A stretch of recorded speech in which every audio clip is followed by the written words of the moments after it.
ఈ రోజుకి వెలుగు రోజుగా, జ్యోతి దినముగా, జ్యోతి పండుగగా కొనియాడుచున్నారు పర్వతాలు. ఇది లైట్ ఫెస్టివల్ అని మనం మనసులో భద్రపరచుకొని మన హృదయములకు వెలుగుగా, మన జీవన జ్యోతిగా మన ప్రభువు మనలో ఉండాలి అని ఎత్తికి తెచ్చుకునే పండుగ ఈ పండుగ. ఇదే గ్రంథ పట్టణంలో మలాకి గ్రంథము 3వ అధ్యాయము 1వ వచనంలో మనం చదువుతున్నాము. సర్వశక్తిమంతుడైన ప్రభువు వదులుతున్నారు, ఇదిగో నా మార్గమును సిద్ధము చేయటకు నాకు ముందుగా నా దూతను పంపుదును. అప్పుడు మీరందరూ ఎదురు చూచుచున్న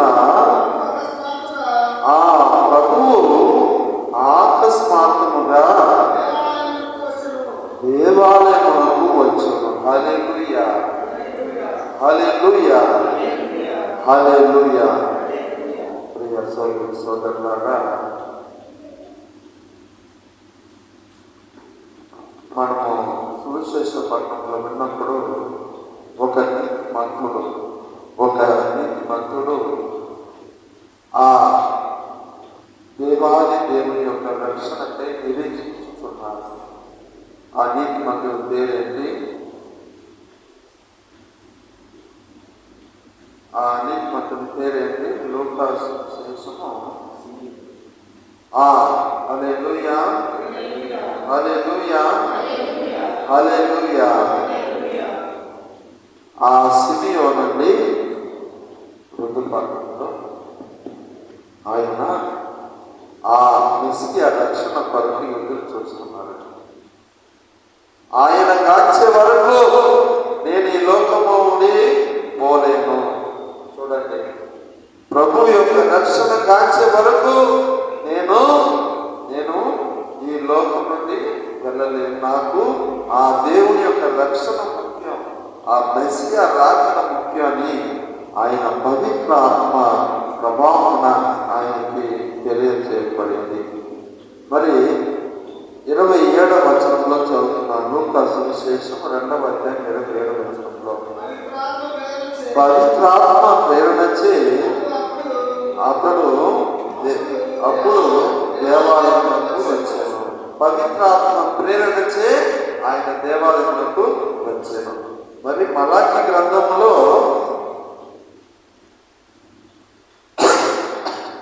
అప్పుడు మీరెదురు చూచుచున్న ప్రభువు ఆకస్మాత్తుగా దేవాలయములకు వచ్చును. ఇది ప్రభువు ఏర్పాటు, ప్రభువు రక్షణకు ఏర్పాటు చేసిన తరుణం ఇది. అందుకే సిమియోను గారు పలుకుతున్నాడు 31వ వచనంలో. లూకాసు సువిశేషం 2వ అధ్యాయం 31వ వచనంలో, ప్రజలందరి ఎదుట నీవు ఏర్పరిచిన రక్షణను నేను కనులారా కాంచుకుని. చూడండి, ప్రజలందరి ఎదుట నీవు ఏర్పరిచిన రక్షణను నేను కనులారా కాంచుకుని. ఈరోజు ఆ 40 దినమున, యేసు ప్రభు పుట్టిన 40 దినమున ఈరోజు ఫిబ్రవరి 2వ తారీఖు, ఈరోజు 40 రోజుల్లో ఆ దేవాలయంలో కానుకగా సమర్పించారు. ప్రతి బిడ్డను దేవుడు ఇచ్చిన బిడ్డే, దేవుడు వసగిన సంతానమే. మరి ఆ సంతానాన్ని దేవుడికి అర్పించేవారు. అలా అర్పించినప్పుడు ధనవంతులు పెద్ద పెద్ద కానుకలు ఇచ్చేవారండి. కానీ నిరుపేదలు ఏం చేస్తారు? ఒక జంట గువ్వలు, అంటే వారి యొక్క పేదరికానికి గుర్తు. అయినా కూడా తన యొక్క ఏమి లేనటువంటి పరిస్థితుల్లో కూడా దేవునికి ఆ పావురాన్ని గువ్వలను ఇచ్చినారు.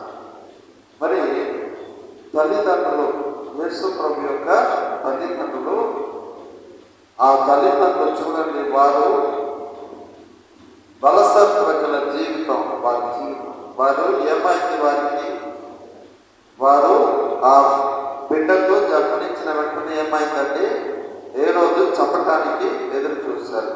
ఎవరిని? ఆ బిడ్డను. ఎందుకంటే నేనే రాజు, నాకంటే రాజు ఎవరు అని చెప్పి మరి ఆయన చూడటానికి ఎదురు చూశారు. ముగ్గురు రాజులు వేరే దారిలో వెళ్ళిపోయారు తిరిగి. అయింది కదా, ఆ కథ తెలుసు కదా, చెప్పాను కదా.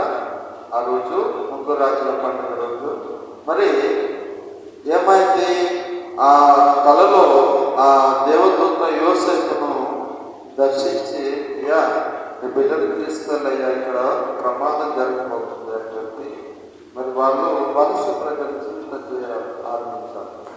ఇప్పుడు ఈ రోజు కూడా కొన్ని దేశాల్లో వలస ప్రజల జీవితం, ఎందుకంటే యుద్ధం జరుగుతుంటే అక్కడ వాళ్ళు ఉండడానికి లేదు. అప్పుడు ఏం చేస్తున్నారు, దానికి ఉన్నటువంటి ఆ వస్తువులను ఏ కుదురుతుందో, దుప్పట్లు కానీ ఏ వస్తువులు ఉందో ఆ వస్తువును తీసుకొని మూట పెట్టుకొని వేరే యొక్క దేశానికి ఎక్కడ ప్రసాదం ఉంటుందో అక్కడికి వెళ్ళేవారు. అలా జీవితం ఈ యోసేపు మరియా జీవితం.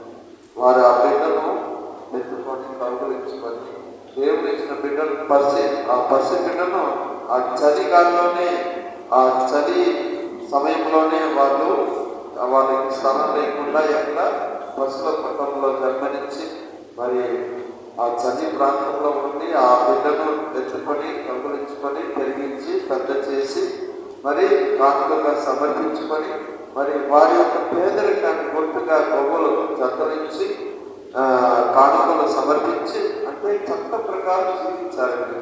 మోషే చట్ట ప్రకారం జీవించారు. మరి ఇవన్నీ నేను ఎందుకు చెప్తున్నానంటే మన బిడ్డలను దేవాలయంలో సమర్పించాలి. అంటే మీరందరూ కూడా తల్లిదండ్రులు మీ యొక్క బిడ్డలను ప్రతి దివ్యపల్లి పూజలో నేను పూజ చేస్తున్నప్పుడు, పూజ తలంపులు చదివినప్పుడు మీరు కూడా మీ బిడ్డల కోసం ప్రార్థన చేయండి. మీ బిడ్డలను దేవాలయంలో అర్పించండి. మరి బిడ్డలు మీరు మీ యొక్క హృదయంలో దేవాలయంలో సమర్పించాలి. మీ యొక్క హృదయాన్ని దేవాలయంలో సమర్పించాలి. మీ తల్లిదండ్రుల కోసం మీరు ప్రార్థన చేయాలి. ఇది సమర్పణ.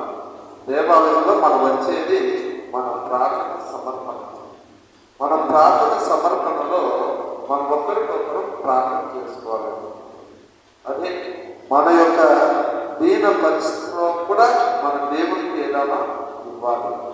అందుకే ఇది కానుక సమర్పణ పద్ధతిని మనం చెప్పుకోవచ్చు. ప్రభువు కానుకగా సమర్పించబడ్డారు.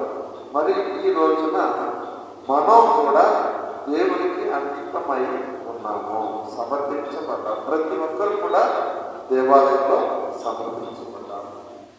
ప్రతి ఒక్కరు కూడా ఆ వెలుగుకు మనం ప్రీతి పాత్రగా జీవించాలి. ఆ వెలుగు అంటే యేసు ప్రభు, జీవన జ్యోతి, నిత్య జ్యోతి, శాశ్వత జ్యోతి.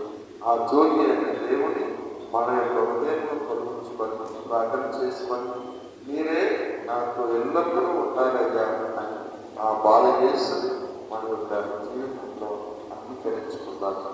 ధన్యవాదాలు. పుత్ర పవిత్ర నామమున పరలోకమున